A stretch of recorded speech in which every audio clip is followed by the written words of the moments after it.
আমি অমৃত লাল দাস। আজকে আবার আসছি আপনাদের সামনে নতুন নতুন গান নিয়ে। আমার চ্যানেল হচ্ছে বাউল সঙ্গীত চ্যানেল। আশা করি আপনারা ভালো আছেন, ভালো থাকবেন। আমার সঙ্গে রয়েছে দুধার রমাকান্ত দাস। আমাদের ডুলি আজকে অসুবিধার কারণে আসতে পারে নাই, তাই আমরা ডুল সারাই আরম্ভ করছি।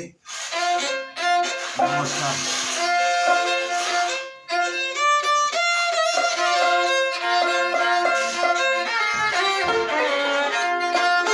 আমি আগে তো না জানি রে